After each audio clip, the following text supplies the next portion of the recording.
declare your glory. As with one voice we acclaim,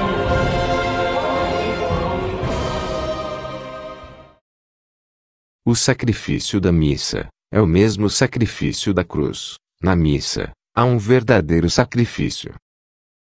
Jesus Cristo, usando o seu poder supremo, para fazer a mudança do pão, em seu corpo, e do vinho, em seu sangue, exerceu ao mesmo tempo, o seu poder sacerdotal, ao qual, ele não se elevou de si mesmo, diz São Paulo, mas, que ele recebeu de seu Pai, para ser sacerdote eternamente. Segundo a ordem de Melquisedeque. Como seu sacerdócio é eterno, ele oferecerá eternamente este sacrifício, e ele não terá um sucessor. Ele estará sempre sobre os nossos altares, ainda que, invisivelmente, o sacerdote e o dom, o oferente, e a coisa ofertada, como diz Santo Agostinho.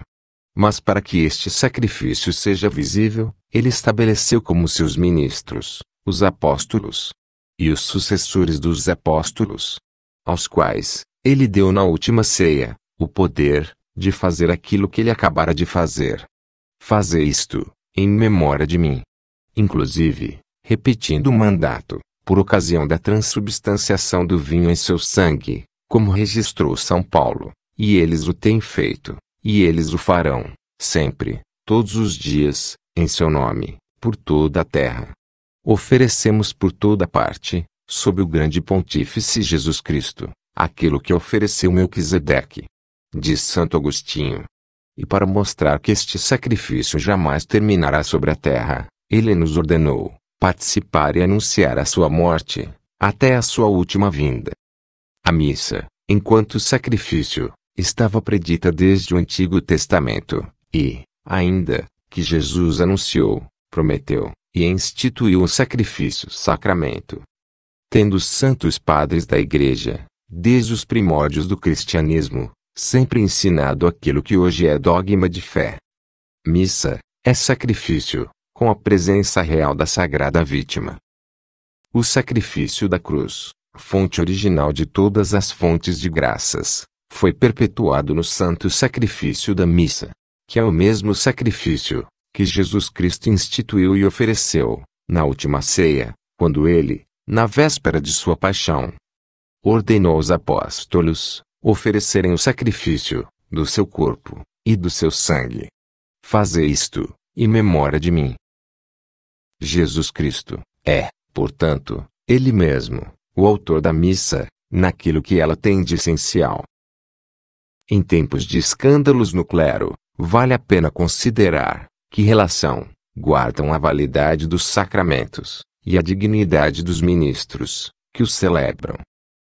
Todos sabemos, ou pelo menos deveríamos saber, que, contra uma heresia da Igreja primitiva, chamada Donatismo, o magistério e os santos padres, desde o princípio afirmaram que, por mais pecador que seja um sacerdote, se ele celebra a Santa Missa, por exemplo, com a matéria e a forma devidas, e tendo a intenção de fazer o que faz a Igreja, o sacramento da Eucaristia é celebrado validamente.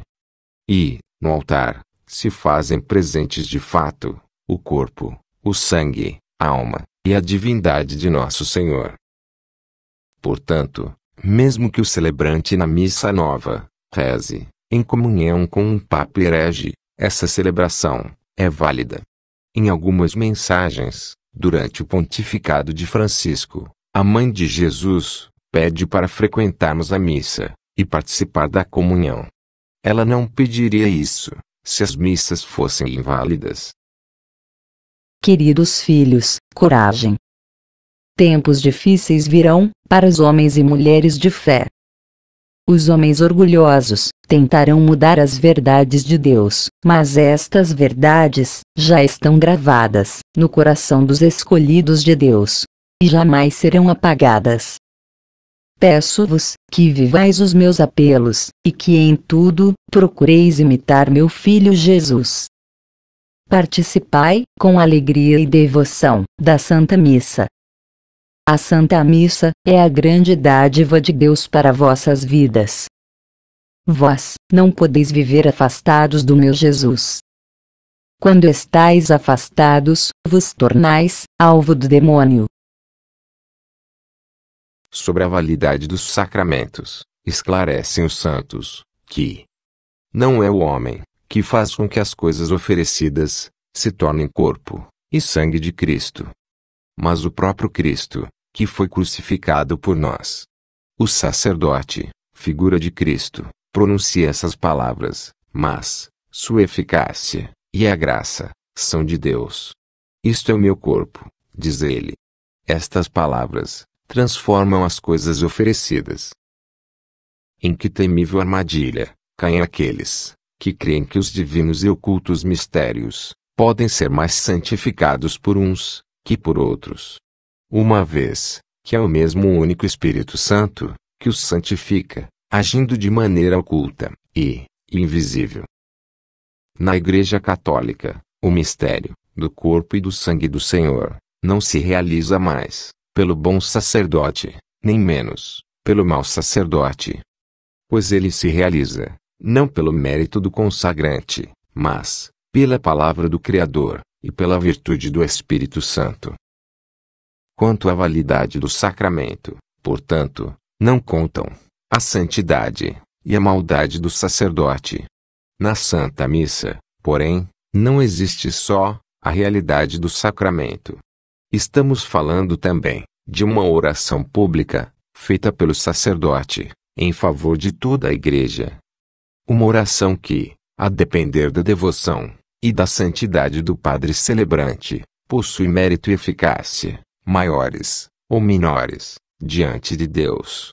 Nesse preciso sentido, a missa de um bom sacerdote, como um São João Maria Vianney e um Padre Pio de Pietrelcina, é sim melhor que a de um mau padre, ainda que, no altar, tanto deste quanto daquele, se façam presentes verdadeiramente o corpo e o sangue do Senhor. Para nós, leigos, além disso, é sempre importante ter em mente a grandeza do sacerdócio e da Eucaristia. Pois a fé, nessas duas realidades, encontra-se em grave ameaça nos últimos tempos. A tentação é ainda maior ante a desolação litúrgica que encontramos em muitos lugares.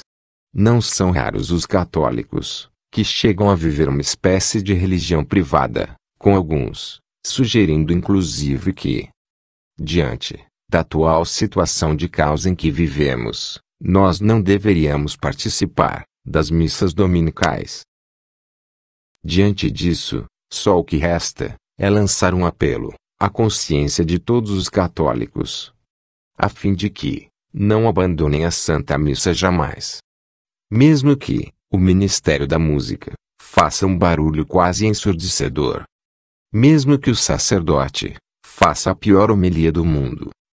Mesmo que enfrentar uma liturgia mal celebrada seja a única alternativa à disposição. O santo sacrifício da missa tem um valor único, que não pode ser diminuído por nenhuma circunstância, não importa o quão terrível ela seja. Afinal, Jesus Cristo se faz presente, todas as vezes que o padre pronuncia sobre o pão e o vinho as palavras da consagração.